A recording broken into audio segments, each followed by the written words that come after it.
keep your mouth shut. Or you... One more thing. Oh, is Jared here? Can't I scream for help? Does he have enough towels? Jared goes for a lot of towels. Ah, yes. Help me! Sorry, I didn't catch that. You'll have to speak up. Don't do it. Help me, man! I was kidnapped! I'm not exactly sure, but I'm sensing you're in danger. Final warning. Oh shit, am I doing this right? Yeah, I think so. He'll definitely help me. Oh, okay. What? Lights out. And I was so close to the border.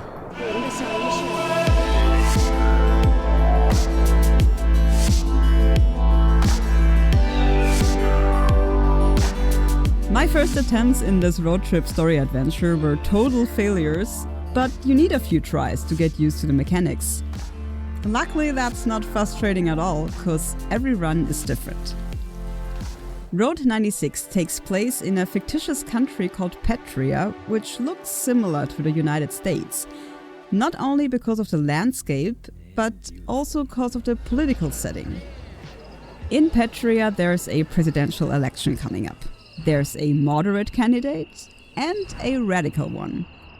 And there's this reporter twisting the facts. Looks like Tyrak is still the preferred candidate. Surprisingly, it does appear Flores has some supporters, probably members of the Brigades. The Brigades are this resistance group who want to make Petria a better place. Who they are and what they exactly do is being revealed bit by bit to you. But at first, you don't really care about any of this. You are one of several teenagers whose only goal is to cross the border and get the hell out of Petria. You play with one teen each run. Can I help you at all? As I said, each run or episode you play is different. You first choose the teen you want to play with. Then the game randomly drops you into your first encounter. After that, you decide how you want to travel further. Suit yourself, kid. Then you get the next random event. The overall setting and goal in each episode stay the same, so you always play a voiceless teen who's trying to reach the border. What? I can't hear you over the music! You don't need to scream! Go talk to the owner! In his office! But the episodes never repeat themselves. The choices you make actually matter, not like in other games. The choices and the procedurally generated events determine who you meet on the road and how the overall story ends. Meaning, your game is probably very different from mine, especially the order in which events are happening. It's a tribute to my beautiful daughter, Lola. Bossy schreibt noch interessant, wie unterschiedlich Charaktere vorerst rüberkommen bei den zufälligen Encountern. Das war einer meiner ersten und ich wusste von Anfang an über Lola Bescheid. Ach, witzig.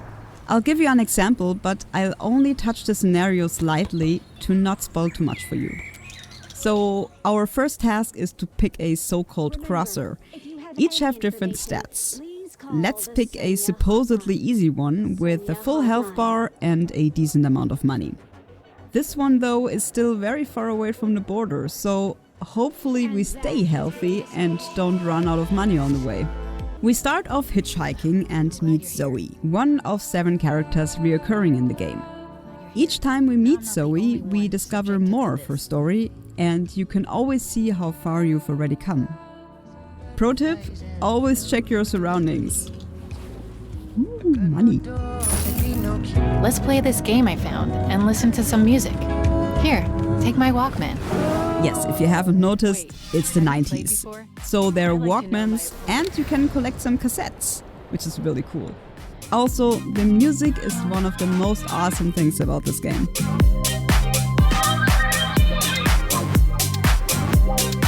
After Zoe crushed us, things are heating up, cause the police in this game are onto crosses like us. You gotta make an important decision. Such choices can have effects on characters and on the overall story. Here it determines how you travel further and how much health you lose on the way. There are choices and dialogue options in the game which don't matter at all. Now, I'm going in. Oh, and the kid is coming with me. Oh, and the kid is coming with me. But here it didn't bother me as much, cause there are enough examples of how your choices do have an impact. And even if the impact isn't great, there are sometimes small changes in the dialogue. This is a party for important people only, Sweet Pea. Which is why Adam can't go in. Oh, she burned you there. Now, I'm going in. Well, are you famous?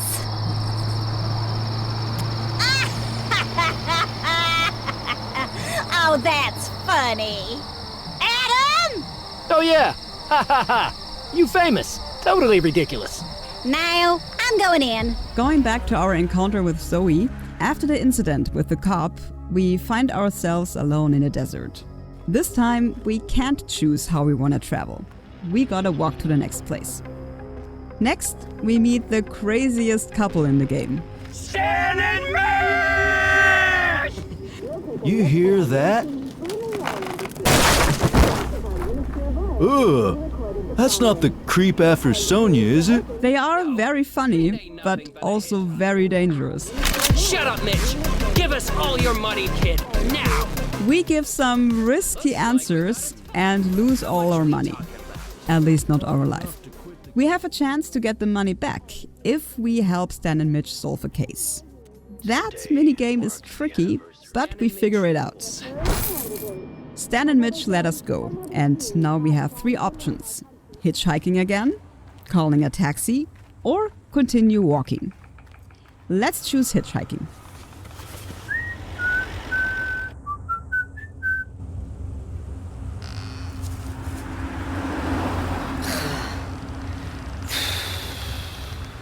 Alright, didn't work.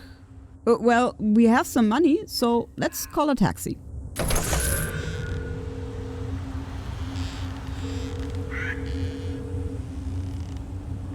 All of our taxis are currently busy. Please call again another day. Okay then. Well, I guess the game forces us to walk. This only happened once during my gameplay. Normally, my travel choices did work out. Let's skip ahead a bit. You have good chances to make it to the border and even across if 1. You're able to keep up your health bar by eating, drinking, or sleeping. 2. Earning a bit of money, or stealing it, taking, or using abilities you gain throughout the game and keep permanently if discovered. And 3. You most likely reach the border if you make the right choices. Don't move a muscle. The police are on their... Make the right choices. God damn it. If you survive all the encounters, you're finally at the border. But it's not over. Now you gotta choose how you wanna cross it. I'm not gonna go into detail here, but just another quick pro tip. Good health and money do often help.